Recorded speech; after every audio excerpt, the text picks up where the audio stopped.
I can't believe what we just witnessed in Atlanta. If you thought this season was lost after our rookie sensation got injured, you are completely wrong. What I saw today confirmed 3 things that are going to change the course of this organization forever. First, our veteran quarterback just showed why PETERS kept him on this roster when everyone thought it was a waste of salary cap. Second, our star pass rusher finally woke up from his slumber and showed why the Cowboys, Eagles, and Giants fear him. And third, our future cornerback intercepted the opposing quarterback in a way that reminded me why this organization invested so much in him. But here's the crazy part. Do you think these 3 plays were a coincidence? Do you think after years of watching this team collapse in big moments, we suddenly have 3 players making clutch plays at the same time? You're crazy? Because I'm telling you, what happened at Mercedes-Benz Stadium is just the beginning of something much bigger. Stay until the end because what I'm going to reveal about the future of these 3 players will blow your mind. Look, after 25 years living in the DMV, after watching this organization go through Dan Snyder, quarterbacks like Rex Grossman, John Beck, Ryan Fitzpatrick, Taylor Heinicke, and an endless list of disappointments, I thought I'd never see the day I could trust a backup quarterback. Remember the nightmare of 2022? Ron Rivera betting everything on Carson Wentz, watching that experiment blow up in our faces. And then Taylor Heinicke trying to be the hero he never could be. I was there at FedEx Field, watching this team find creative ways to break our hearts week after week. But when PETERS decided to keep Marcus Mariota as our backup, when everyone in the area was questioning why spend almost $5 million on a quarterback supposedly washed up, I defended that decision. And you know why? Because PETERS saw something the rest of the league didn't. Now I ask you, do you really understand what it means to have a backup quarterback who can complete 75% of his passes in a hostile atmosphere like Atlanta? Because I'm telling you, that doesn't happen by accident.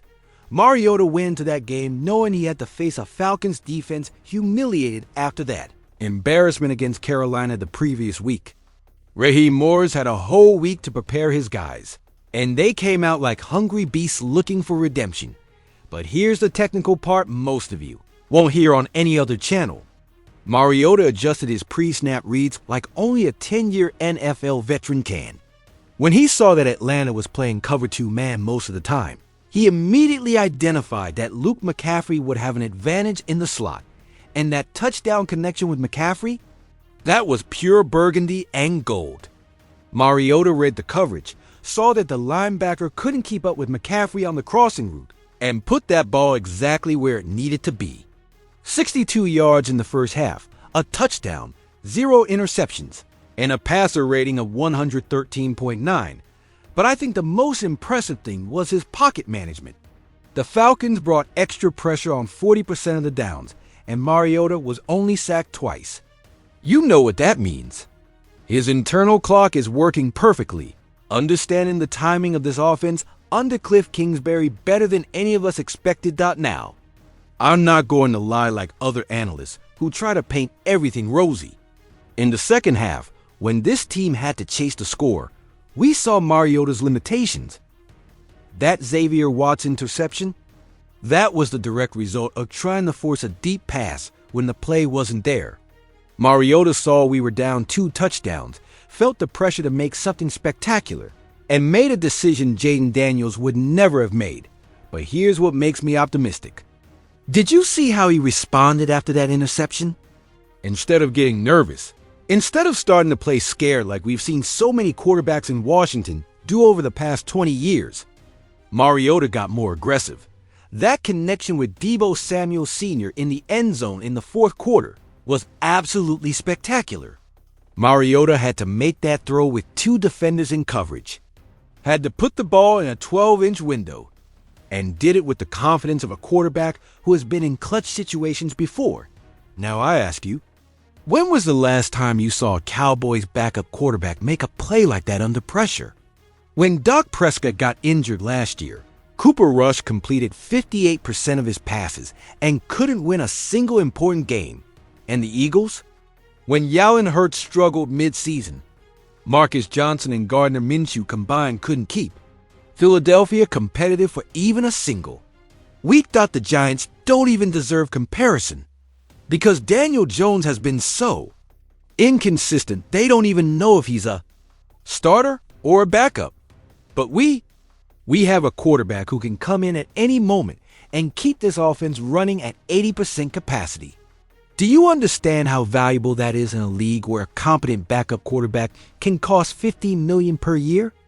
I think what impressed me most about Mariota doesn't appear in any statistic. It was his leadership in the huddle, how he kept calm when everything seemed lost, how he kept fighting until the last second. Did you notice that when we scored that touchdown in the fourth quarter, Mariota was the first to celebrate with the offensive line? Did you see him shouting instructions from the sideline when the defense was on the field?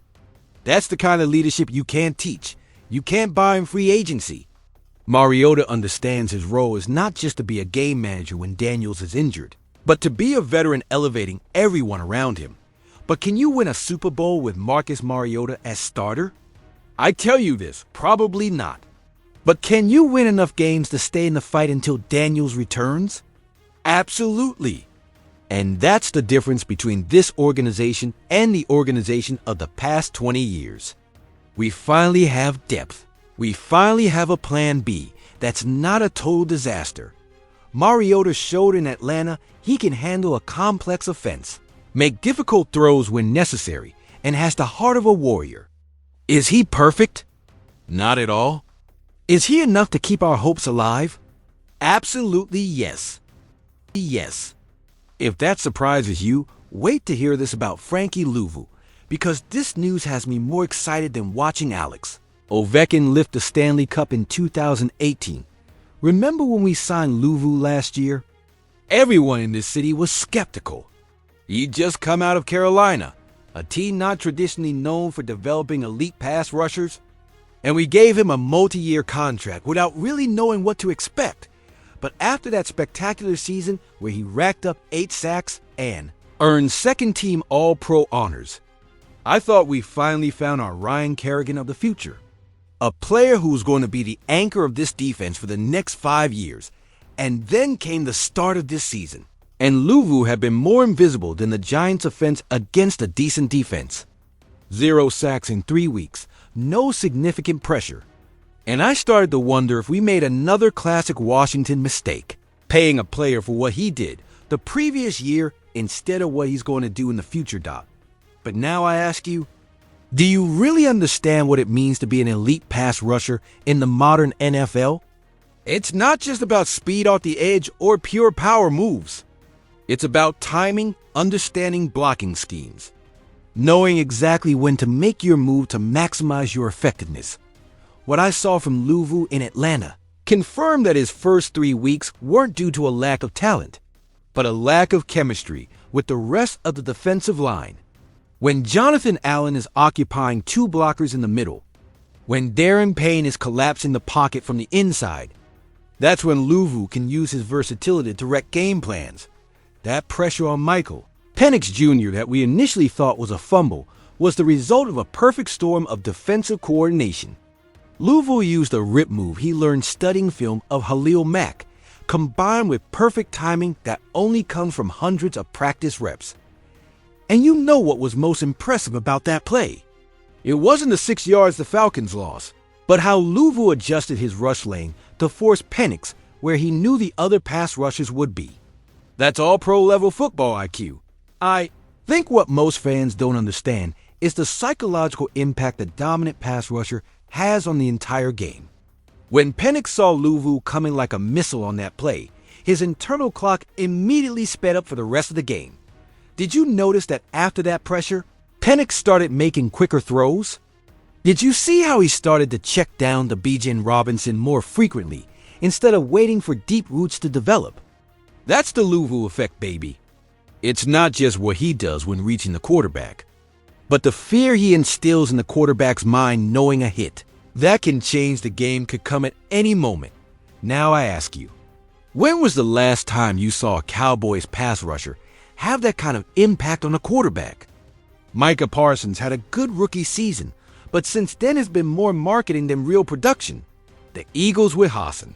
Reddick thought they had solved their pass rush problem. But now Reddick is in New York, trying to prove he wasn't a one-hit wonder. And the Giants, please, don't make me laugh. Brian Burns has been decent, but decent doesn't win Super Bowls. We have a linebacker who can rush the passer from any position, who can drop in coverage when needed, and has the versatility to adjust to any offensive scheme they face. But you know what impressed me most about Luvu's performance? His vocal leadership on the field. I saw him coordinating calls with the other linebackers, how he was adjusting alignments based on the formations Atlanta was showing. That's the kind of football. Intelligence that doesn't appear in the statistics, but makes the difference between a good player and a great player. Luvu isn't just making plays. He's elevating everyone around him. When Bobby Wagner got injured in the second quarter, it was Luvu who immediately took control of the defensive communications. That's not taught in minicamps. That's pure instinct from a born leader. I tell you this. If Luvu can maintain this level of intensity for the rest of the season, this defense will be completely different from what we saw in the first 3 weeks. Can you imagine what will happen when we face Justin Herbert next week? Herbert is good, but hasn't faced a combination of pass rush and coverage like we can present when all our pieces are working together. The key will be if Dan Quinn can design packages maximizing Luvu's versatility. Imagine blitz packages where Luvu comes from different angles, where Herbert can't predict from where the pressure will come. But here's my concern. Can the rest of the defenders maintain the same level? Because Luvu can't do this alone. He needs Allen and Payne to maintain their dominance in the middle, needs the secondary to cover well enough for him to have time to reach the quarterback. But that's nothing compared to what's coming, because Mike Sainristil finally gave us the validation we were all waiting for since we drafted him. Look, I'm going to be completely honest with you. After 3 weeks of watching this secondary play as if it were the first time they'd seen a football, I was starting to have serious doubts about whether we correctly evaluated Sainristil's talent. Remember all the expectations we had after his rookie year? We all thought we finally found our future shutdown corner, someone who could match up against the best receivers in the NFC East. But after seeing how Dallas CeeDee Lamb, Philadelphia's A.J. Brown, and even mediocre receivers from other teams dominated our secondary, I started to wonder if Sainristil was really the answer or if we'd fallen into Washington's classic trap of overvaluing our own players. Now I ask you, did you know we were one of only 3 teams in the entire NFL that hadn't forced a single interception in the first 3 weeks? That's unacceptable. In a league where turnovers determine games, where the difference between winning and losing seasons often comes down to how many extra possessions you can create for your offense, we were playing without that fundamental weapon. The Chiefs already had 4 interceptions. The Bills had 5. The Cowboys, whom everyone says have an overrated defense, already had 3. And we, with all this investment in the secondary, had a goose egg. But that interception by Sainristil against Michael Penix Jr. wasn't luck, wasn't a coincidence. It was the result of perfect preparation and flawless execution. Did you notice the route recognition Sainristil showed on that play? Penix was throwing to an out route he thought would be an easy completion, but Sainristil had studied film all week and knew exactly when Penix would make that throw.